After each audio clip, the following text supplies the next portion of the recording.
Welcome back. You're watching Indian Open on Bloomberg Quint. Now we have a new game plan that bankers have drawn up to try and find a new structure for resolution of bad loans. This plan called Sashakt was put out a day and a half ago.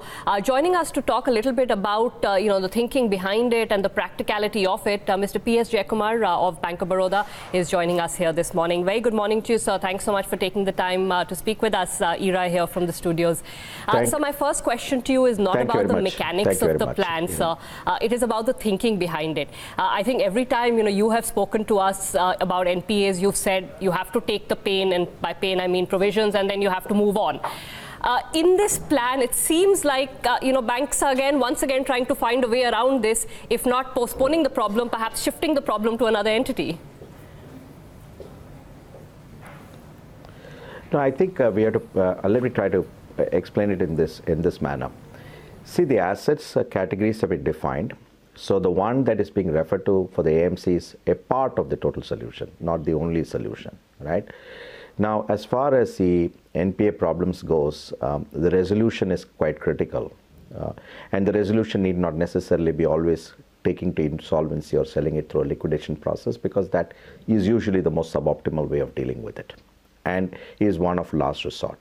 So we have provided for a plan to deal with the SME and the mid-corporate, so that doesn't depend upon any additional funding. All that is trying to do is to make the decision process simpler and faster and get going. That really is the approach with respect to the two of them.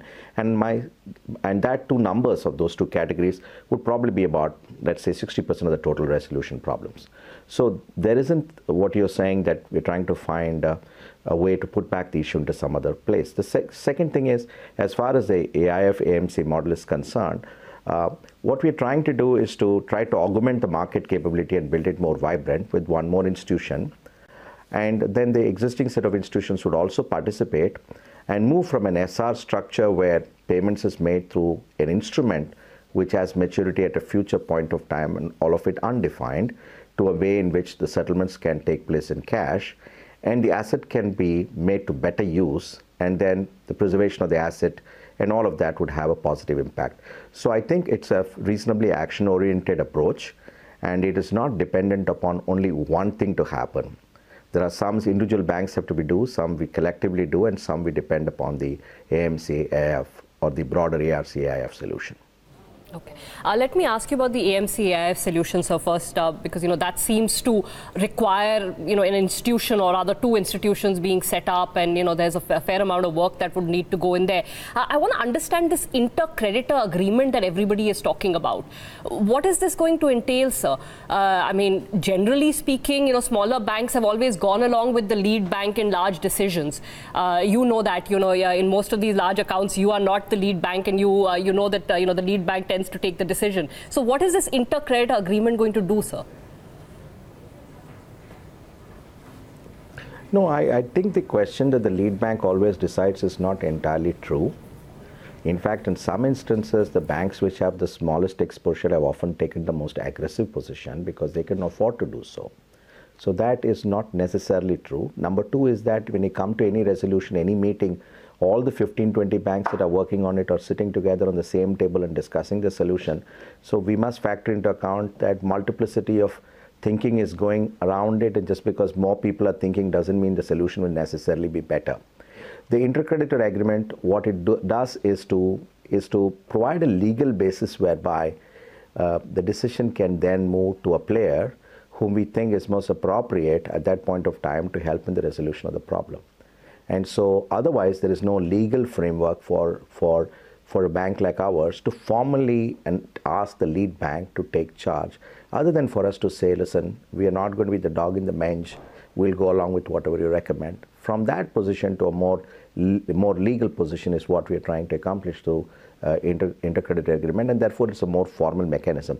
So they envisage that we don't have to again go to the boards of each of the bank, get approvals for the resolutions, etc. And this would be a more efficient way and a quicker way of addressing the issue. And that also frees up the time for many of us who have small exposures to focus on other things that are equally important. You'd be willing to do that, sir? Sort of hand over control of, your individual NPAs to the lead bank? Because, at an individual bank level, you may have different priorities, different levels of capital, different ability to take provisions. Right. Okay, so let's try to look at it in a multiple way. First and foremost, it isn't a unilateral decision. There is an institutional mechanism over there through an independent steering committee and having expertise, which is the most critical element. Well, a lot of discussion is around the AMC IIF is on how quickly can we get it, or will there be money.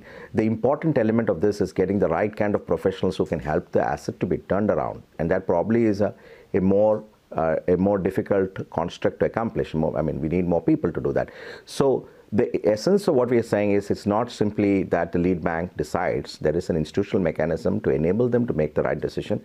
Part of it is coming from a sounding board or a steering committee that helps them to do that, and part of it coming from the fact that there will be more expertise available either through the AMC AIF route and for themselves as well to make the appropriate right decision. So that really is the expectation. Now, we have to see how all of these things work, but whatever it is a substantially improved position, I would think, from where we are today. Okay, so like you said, you need professionals to come in. This entire sort of structure is premised on, well, first that AMC being set up. I think somebody who had been involved with the planning, or at least discussed it with you all, suggested that AMC board will be a board of veterans, well-known bankers, to give it credibility from a governance perspective. Where are you going to find those people, sir? How many people are willing to sit on the board of AMCs right now and make those decisions on behalf of banks? See, the AMC is not making a decision on behalf of the bank. It is just working together as to make sure the assets are put to the right use. As far as the banks are concerned, what write-offs they take, what resolutions they make are unconnected with the AMC. So the AMC role, I would assume, would be quite exciting, and there would be enough number of people who would be interested in taking that out. And so I think the AMC is not there in the calculus of what provisions a bank take or what. That's for the banks to make a decision, isn't it? The AMC just takes over a situation and tries to work out the best possible outcome in terms of the way the asset is being addressed. True, sir. So we had a chat with the SBI chairman, and he said, as a starter, he's willing to put in 10,000 crore equity to set up this AMC. Is Bank of Baroda likely to contribute if this structure actually comes in to play? Is it in a position to contribute, sir? Okay, let me put it to you this way, that there are extant rules on which each bank can contribute to the AIF, and we would certainly be willing to take our part of our share, subject of course to the board and convincing them, etc. But clearly, the important thing to emphasize over here, which I'm sure the SBI chairman did, was that this is not dependent upon banks putting in money into the AIF and then the AIF having the funds to be able to work out the solution. This is about the fact that banks can invest in AIF, and why would they do so? They would do so because they would think there is an upside that's going to come from the asset and the way it's finally resolved, and they may want to capture some of the upsides. That is a way to look at it. It's a constructive way of saying that I believe that I could get an upside, and then I decide what amount of AIF should I participate. The other thing I'm sure SBI chairman would also mention is that we're looking at sector-specific AIFs, so we would participate in one, may not participate in the other. But clearly, we have a very positive attitude towards AIF, and wherever we think we could get upside, or a sector we could get upside, surely we will participate within the construct of the existing regulations, etc., and guidelines, etc., as to what we could do. So that really is it. Yes, to put it differently, we would follow the same path as SBI, except that it has to be done in the context of our capital and our risk appetite. Sure. So I know you said that it's not only about the funding, etc., but I think valid questions have been raised about whether the AIF will get enough money or not. I think one gentleman we were speaking to saying that these AIF investors, you know this better than me, expect close to 20% INR returns, 13-14% dollar returns. For that you need to take haircuts, and if banks had been willing to take those haircuts in the first place, private deals with stressed asset funds and ARCs would have already taken place. So we're back to square one, sir. Okay, I would think that's, some people can make the statement, and they probably have a bunch of arguments or supports to make that statement, but let's look at it. The ARC structure, in my view, has not worked out, the current ARC structure, for two reasons. Or maybe a couple of reasons. One is that leave aside the settlement part of it with cash with certain types of funding. The alignment of interest clearly doesn't exist, or rather is subdued. The second thing to ask is, have ARC really brought expertise to turn around the asset, or they just waited for the NCLT outcome and have essentially pre-funded a particular asset? And the third question to ask is, do AIF really have that kind of institutional money that is reasonable? Now, the point that is being made that return expectations are high, etc., is valid, but I assume that if we put together a good framework, then the return expectation would also consider the framework into account, and if that framework is credible and it would work, the return expectations would start moderating to that extent, won't it? Yes, sir, but those deals could have happened with then the stressed asset funds that are in the market, and I think the number that Mr. Sibi Anthony of Edelweiss gave us was there's some 20 or more than that ARCs in the market, sir, now? 24, I think he said. Yes, there have been 20 more. I have also dealt with many of these ARCs. Which one of them has offered me a cash solution? And who have been able to show to us that indeed they have an ability to turn around the asset. Look at it, they are also waiting for the NCLT to resolve. So how is it any different than where we are, except for some 15% of the money coming in front, and which again you pay for through some fees. So I think these comparisons are quite inappropriate. I think what we are talking about is a large number of domestic and institutional funds being there being a very strong structure to make sure that the whole process will work. And also that it being an open architecture that doesn't prevent the existing ARCs to participate again and bid for the asset. But for the benefit of the ARCs, I mean, one of the challenges they have had, and we have to recognize that, is that they've never been able to get a substantial part of the total debt.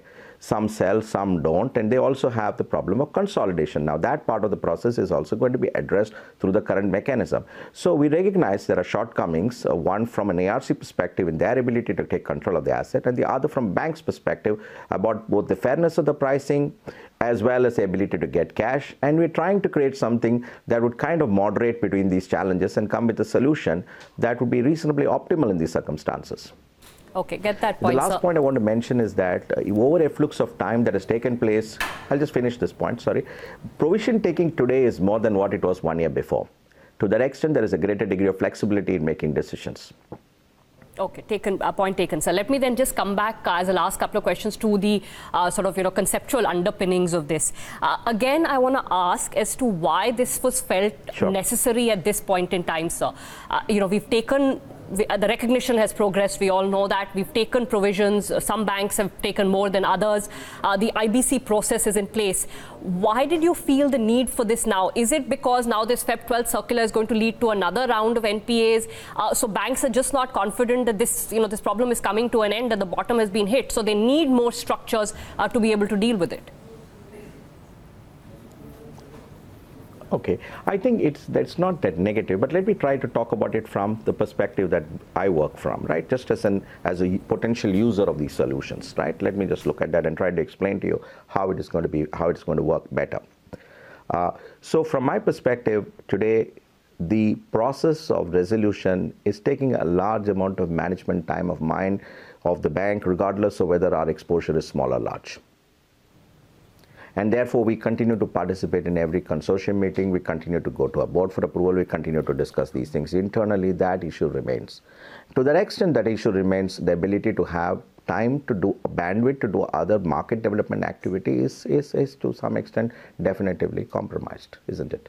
So there is an issue around it, and we could not depend upon the ARC solution that is currently there because there is no funding available. And a number of assets that are getting sold in the NCLT, one may argue, are at a price point because of an absence of adequate supply of funding money and adequate set of investors, are not probably at a price point that they should be sold. These are arguments you can make, right or wrong.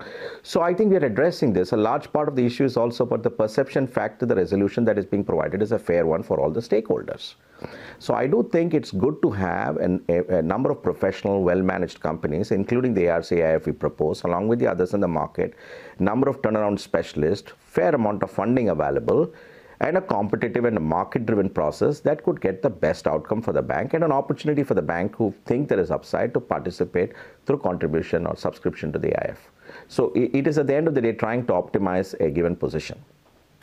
How pessimistic or optimistic, or, I guess, what is your view, Mr. Jayakumar, on this whole NPA cycle? I think, again, in the market, there is a fair amount of fear what this Feb 12 circular is going to do. Accounts that have, come under it, will they, by September, a lot of them end up in, sort of the IBC framework? What's your view, sir? See, those issues that don't get resolved by a particular point of time, I think towards the end of August, currently under the current dispensation has to go to IBC. So that's one aspect of it. Just coming back to the question whether we are going to see any further deterioration in our portfolio, etc. I think a more appropriate point of time for me would be to speak on the third week of this month when our Q2 results will be in place. And then whatever we say at that point of time, we can back it with data. And whatever we say is more capable of a rational validation. So I'd wait for that outcome to happen. But as far as the NCLT is concerned, if resolutions don't happen for a particular period of time, then obviously they go to the NCLT process. One of the questions that was asked was, if that is going to be the case, is the AIF going to be ready by August? And how sure are you then you'll get it and move on? The position is that we do our best to get it there, right? But this AIF, AMC and the other ARCs can also participate in the NCLT process, and through that mechanism contribute to the resolution much as it would have been the same or nearly the same as it would if they had participated earlier than the NCLT process. So there is still some time for us to get our act together. Okay. So does this structure, sorry, absolute last question, but does this structure also in some ways help this, fear of decision making that has crept into public sector banks? One reason or another, but certainly the investigative actions that have been taken, are in some ways banks trying to pass on or at least, share the burden of decision making via this AMC AIF structure? Again, I come back to it. The AMC ARC is primarily taking over the asset at a price point. The AIF is taking at a price point that is reasonable, what it considers as reasonable, and the AMC is helping to work to the particular solution.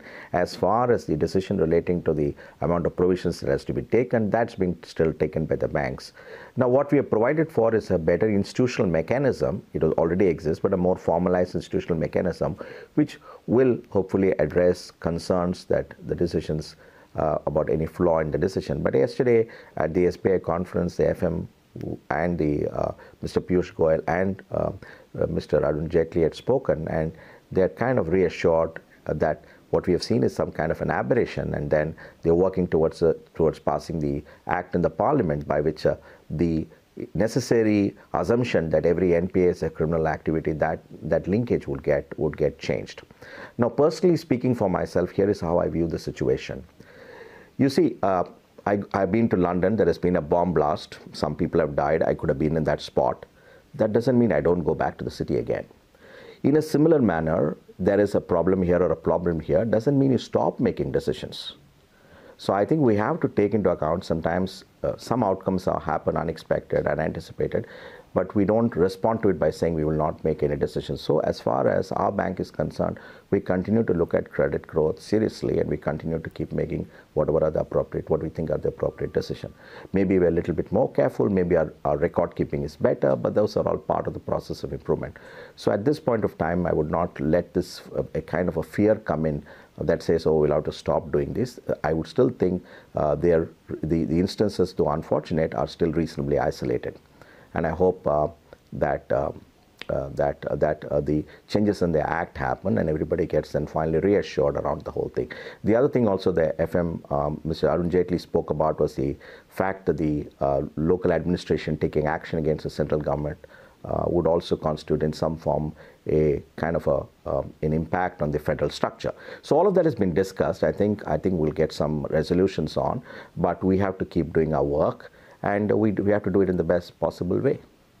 Got that, Mr. Jayakumar. Thank you so much for taking the time to speak to us, explaining some of the mechanics, but also the thinking behind this new structure that banks are coming up with. That Mr. Jayakumar of Bank of Baroda. That's all the time we have on Indian Open. Thanks so much for watching. The FNO show is up next.